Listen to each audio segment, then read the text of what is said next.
Just days before the enrollment deadline of March 31st, that change of heart. The White House announces there's an extension based on the honor system. It gives folks who claim they were unable to sign up for plans through healthcare.gov a little more time.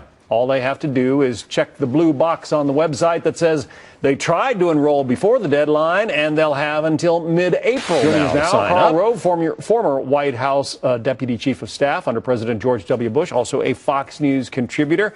How do you see it? Is this just helping the folks out there, Carl, or is this politics?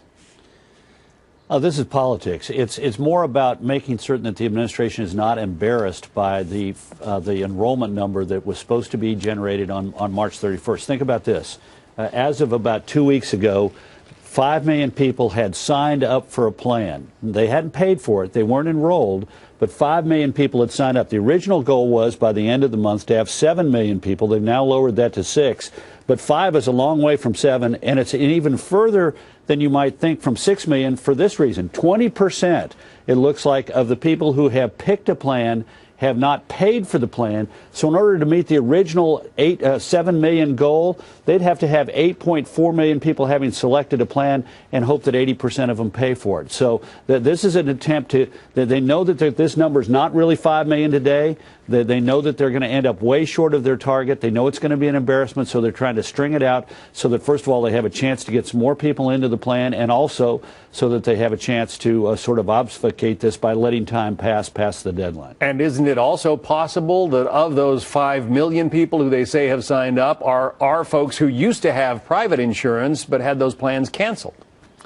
Yeah, well, that's the second point on my whiteboard. Thanks for bringing it up. 27%, according to a McKinsey survey, were previously uninsured. That means that nearly 3 out of every 4 people who signed up look like they're people who were previously insured. Now, what does that mean? First of all, it means that this is not providing coverage to people who are previously uninsured.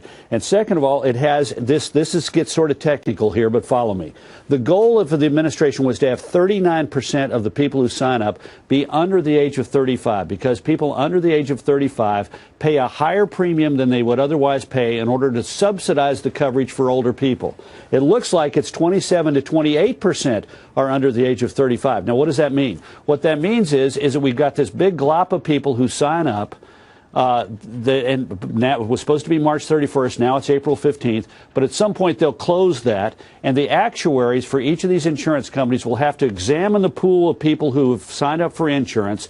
And then starting in April, May, June, July, figure out what the premiums will be for next year. So if you've got people who signed up because they need the health insurance and they're older, not younger, so they're not as heavily subsidized by having these younger people in, what it means is that in July and August they'll settle on the premiums for 2015, and in August, September, and October start sending out notices, and those premiums will probably jump dramatically because they don't have enough young people and they don't have enough previously uninsured who are not spending much on health care to begin with. So can you imagine just before the election if we have big premium increases and deductibility jumps for the people who have enrolled in Obamacare? That ain't going to be a pretty sight. Yeah, we have now had 4 years to plan for all of this. We just passed the 4-year birthday of the enaction of this legislation. Nancy Pelosi famously said, you know, we have to pass the bill before we can see what's in it.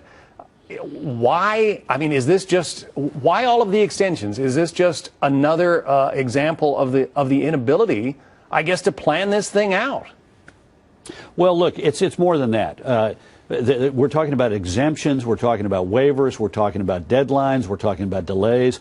All of this comes to 2 points. One is the administration has frankly proven itself to be incompetent in laying this thing out. We now know that the website, for example, was not rigorously tested, that nobody really reported up the line of command to the president that this was going to be an utter disaster, even though they knew it was. But there's a more fundamental problem, which is we're having the Affordable Care Act basically has government take over 1/6 of the economy. Government can't run all of these big decisions that have to be made by millions of individuals as effectively as those millions of individuals can do so themselves. And we're seeing the results of government in my opinion, trying to take on too much and replacing the choice of markets and individuals. Unbelievable. Carl Rove, interesting analysis there. Thank you.